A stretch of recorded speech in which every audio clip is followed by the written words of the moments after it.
is your WWF news. More insights regarding Italy itself. Subject today, mental health. How they deal with mental health here in Italy. Well, there used to be lunatic asylums until it wasn't reformed. And the local, what you may call it, health authorities had a competence set up structures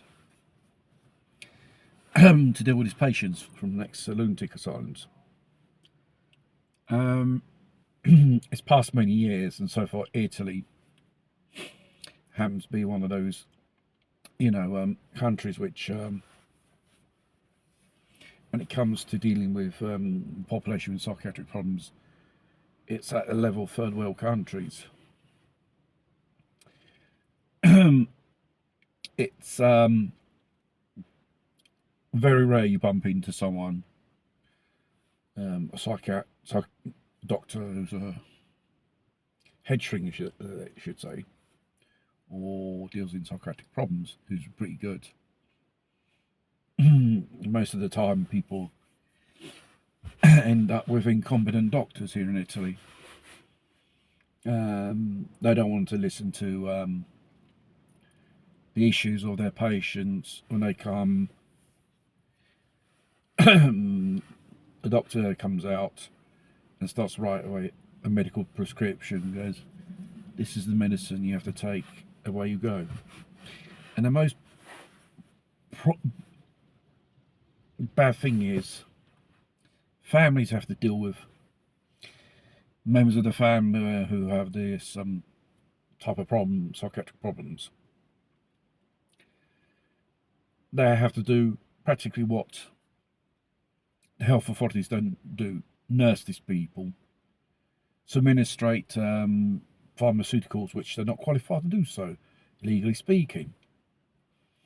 How you can give a bag full of pharmaceuticals, as I've seen once before, many times, around here at Pontedera, to auto-administrate themselves, or they live with a member of the family.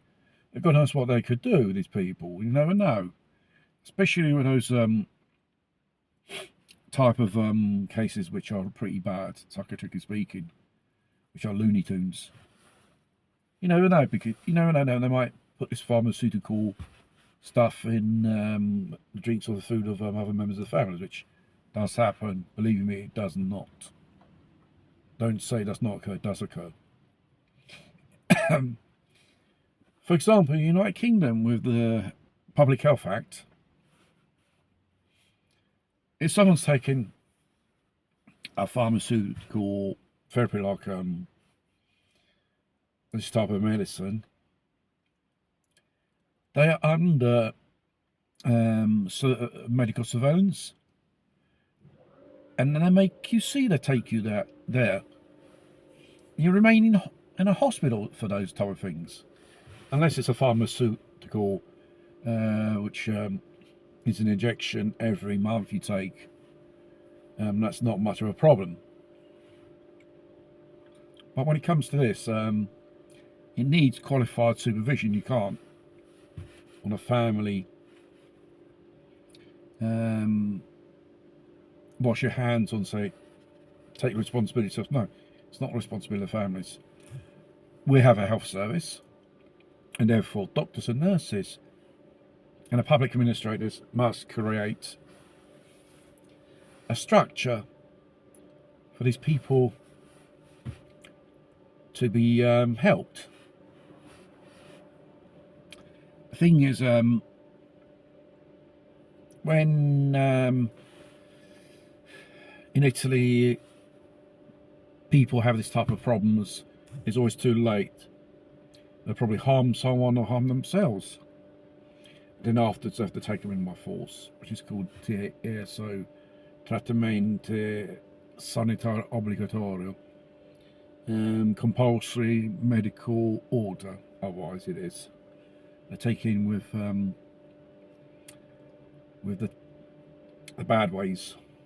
They force you to go inside, and that's very difficult. They do it. It's not that easy, that type of procedure. It has to be in such a condition for someone like this to have this order done. But it does exist, this opportunity. And but mind you, during the COVID pandemic, there were some health authorities who wanted to applicate this thing to force people to take this the so-called COVID shot at that time here in Italy, believe it or not. We have come to that level of tyranny. And also would like to, due to lack of competence and responsibility part of the local health authorities, these subjects do damage. Okay, this story happened at Pisa about a year or two ago. What was under the supervision of a member of the family, was taking this person to a psychiatric hospital. This person who is sick, has got psychological problems, managed to escape from the surveillance from the family tutor, and he decided to attack the first person which passed by, which happens to be a pensioner, with a piece of wood, God knows what. It started beating the crap out of this person, and after 5 days in hospital, this person has died due to injuries. And the tutor, this psychiatric person, by law here, will correspond for what that person's done, because you can't charge a mentally sick person such felony, otherwise he'll be locked away for the rest of his life. And there was another story. It's regarding these so-called rehabilitation communities. I think there was one at Tiricciolo, a friend of mine told me about a story. This happened some years ago, which have all types of people who have psychiatric problems of every types, even dependence of certain things, alcohol, gambling, smoking, or drink itself. But this person had psychiatric problems, and he was ready to return back into the community. One of the so-called inmates somehow managed to stab this poor devil to death. About another week or two it would have been out, and he would lead a more of an independent life. And he was stabbed by another nutcase inside there. And the surveillors or the health cares, they have a responsibility how the hell he got his hands on a knife.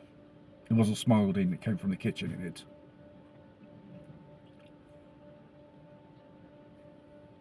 Another case is always at Pisa. A female psychiatrist had this patient under her, I should say, she was following this person on her as a patient, okay? One day he waited for her outside where she goes to her medical studio at Pisa. She was going to lock her bike, and she was stabbed to death. The fact is, they take for granted for each case has to evaluate the potential danger for others or for themselves. No, everyone's safe, didn't create no problems. It's a lack of how do you say, responsibility as well.